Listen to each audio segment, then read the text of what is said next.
देखिए, गणित की बात तो होती रहेगी, कैलकुलेशन हम करते रहेंगे, कट ऑफ जरूर हमारे सामने आएगा कुछ दिनों के बाद। बट अभी के लिए ये इरांगल ग्रुप सी का वो पहला मुकाबला जहां पे प्लेन पाथ बिल्कुल एक तरफा देखने को मिलता है। प्राइमोस से शुरू होता ये प्लेन पाथ मिलता पावर जाके खत्म हो रहा है। यानी टीम्स जो भी जाना चाहती हैं स्कूल के आसपास, यास्नेया, hospital, shooting range, Seoni, स्टालबर्ग, Kamesh की लंबा सफर तय करने पड़ेगा। और ये लंबा सफर कहीं सफरिंग में तब्दील ना हो जाए, ये भी एक सवाल जरूर बनेगा।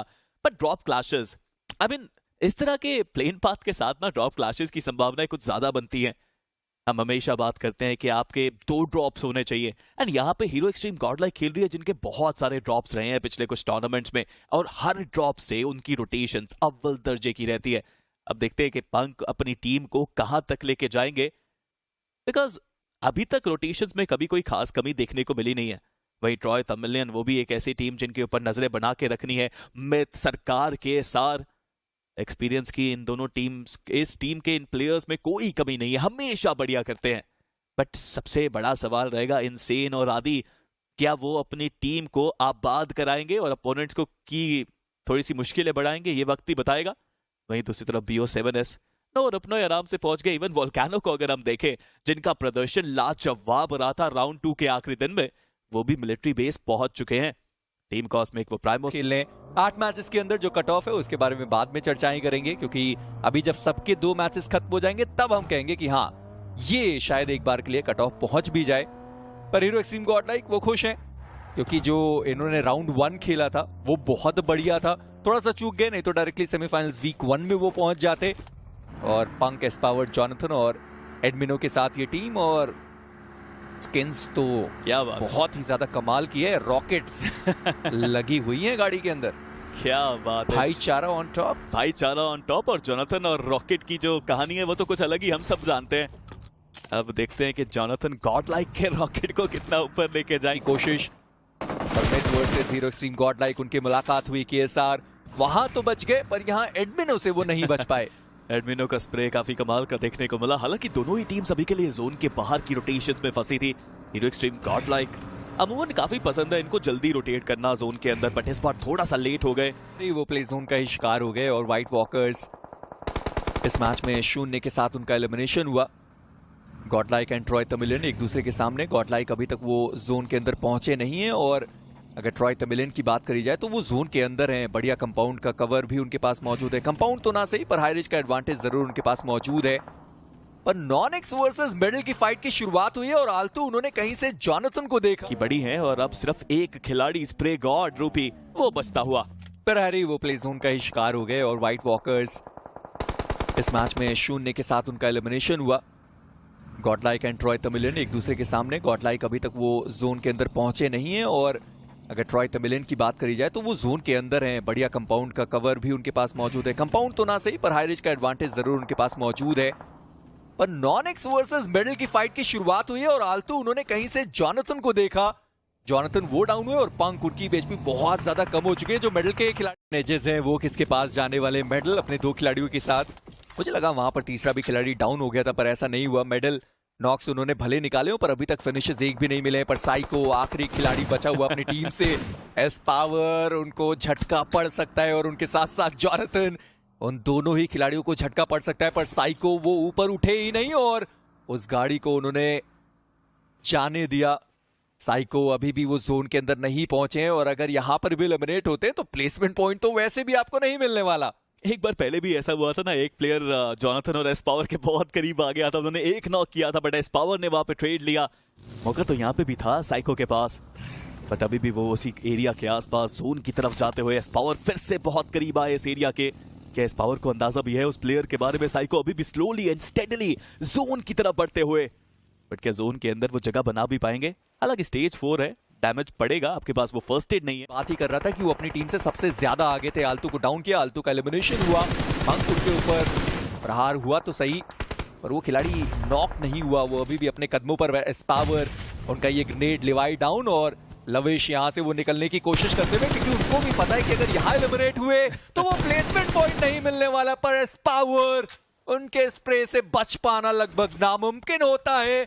और यहाँ पर भी वही कारनामा। देखिए इस पावर के स्प्रेज भी पावरफुल होते हैं और कुछ वैसा ही यहाँ पे रिटेलिएशन में वो फायर देते नजर आए। पहले नेट से एक प्लेयर को डाउन किया, फिर दूसरी तरफ उन्होंने एक और नॉक निकाला लविश के ऊपर, बट वो एक का जो नॉक था वो चोरी हो गया। फ्रैग तो यहाँ पे किसी और टीम को मिला। ये भी एक चीज है जिसके बारे में आपको यहाँ पे सोच समझ के खेलना पड़ेगा, बट दूसरा जो नॉक निकाला था उसको कंफर्म किया इस पावर ने। हालांकि ट्रॉय तमिलियंस की टीम ये भी वहां पे आसपास और इनका गन गेम भी काफी सॉलिड। एडमिनो थोड़े से अकेले हैं, थोड़े से दूर हैं अपनी टीम से। रोटेशन ये भी करना चाहते हैं और रोकना चाहते हैं ट्रॉय तमिलियंस को जोन में आने से।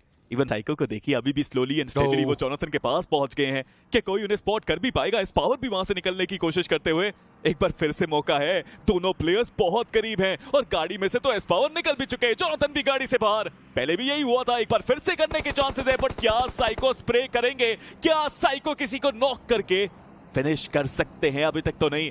साइको ने कहा है कि नहीं भाई, मैं ऐसे ही खेलूंगा, मैं स्लो खेलूंगा, स्टेडी खेलूंगा, जब मौका मिलेगा तब चौका मारूंगा। वो साइको वो बहुत ज्यादा प्लेसमेंट पॉइंट अपनी टीम के लिए निकाल जरूर सकते हैं, पर एडमिनो अभी तक उन्होंने 5 फिनिशेस निकाले और अब बारी आती है टीम इनसेन की। सामने से यश और जो दूसरे उनके खिलाड़ी है वो उनके साथ गए।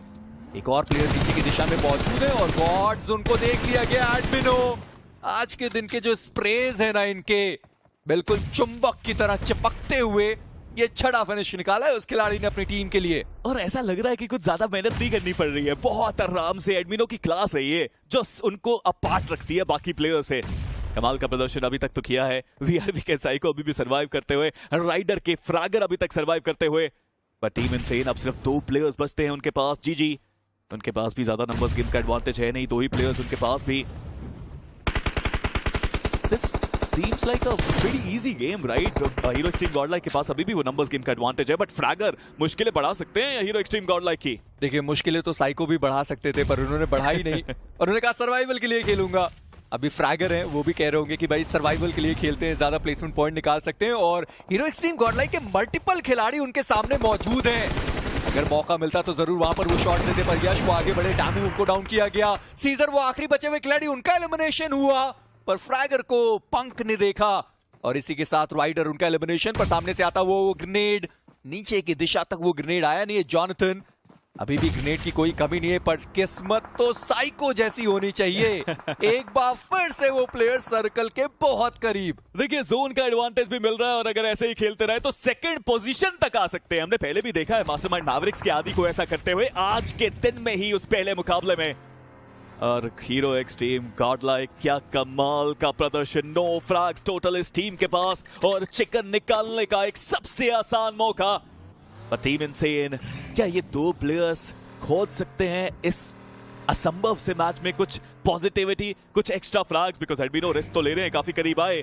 इंफॉर्मेशन लेके वो प्लेयर वापस पीछे गया और जोन के अंदर पंक को रखा हुआ है ताकि कोई भी अगर अनहोनी होती है पंक वहां पे है जो संभाल ले जोन के अंदर का पूरा खेल। जी हाँ, और उनके साथ साथ एस्पावर वो भी चले गए। एडमिनो एंड जॉनथन वो अभी भी जोन के बाहर हैं और यही तो मैं बात कर भी रहा था ना कि वो जो इंडिविजुअल प्लेयर हैं वो खत्म होंगे और साइको को ज्यादा फायदा मिलेगा। वो स्पेस उनको तो देख लिया है। एडमिनो 3x0 4x0 6x0 कुछ फर्क नहीं पड़ता उनका वेपन। पता नहीं, मुझे ऐसा लगता है कि जब भी वो M4 को चलाते हैं स्टेबिलिटी अपने आप M4 के साथ जुड़कर आती है। पर जॉनथन उन्होंने भी नॉक्स निकाले, एटम वो डाउन और एडमिनो है जिन्होंने एटम को फिनिश किया। 7वां फ्रैग्स एडमिनो के खाते में और यश वो बचेंगे अब आखिरी खिलाड़ी अपनी टीम से।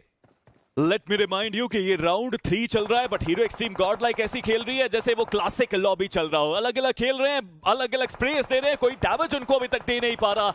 ये कुछ अलग लेवल का प्रदर्शन हीरो एक्सट्रीम गॉडलाइक के द्वारा। बट वीआरवी के साइको अभी तक सरवाइव करते हुए वो अपनी टीम को टॉप 3 में ला चुके हैं और वहां पे भी पूरा मौका उनके पास कि यहां से वो सेकंड पोजीशन तक आ जाएं या फिर हीरो एक्सट्रीम गॉडलाइक के कुछ प्लेयर्स को अगर वो नॉक कर पाए तो ये पासा अभी भी पलट सकता है। But Vo7 is just the last one standing as Power spots him, as Power takes him down. Oh Psycho, what have you done there? ये नेड आपने कैसे मिस किया? ये नेड जाना चाहिए था अपनी जगह। बट हीरो एक्सट्रीम गॉडलाइक एक आसान चिकन आने वाला है उनका इट सीम्स। मैं अभी भी सोच रहा हूं कि एस पावर जब यहां से निकले तो क्या उनको ग्रेनेड की आवाज नहीं आई, क्योंकि ग्रेनेड तो पीछे ही था। चलिए पंक को आवाज आई कि वहां पर कोई खिलाड़ी हो सकता है और उन्हें भी पता है कि पेड़ के पीछे ही वो खिलाड़ी है। पर साइको मैं मानता हूं उन्होंने अपना काम कर दिया। कहां पर वो टीम 0 पर जाने वाली थी अब वो जो टीम है ना, वो टोटल 6 प्लेसमेंट पॉइंट के साथ गई है। पर पावर गाड़ी लेकर आए, सीट को स्विच किया, बहुत आसानी से साइको को एलिमिनेट किया और हीरो एक्सट्रीम गॉडलाइक पहला ही मुकाबला क्लासिक लॉबी की तरह उन्होंने ट्रीट किया, फिनिशेस निकाले और चिकन डिनर लेकर चलते बने। एक बहुत बड़ा मैच इनके लिए साबित हुआ है।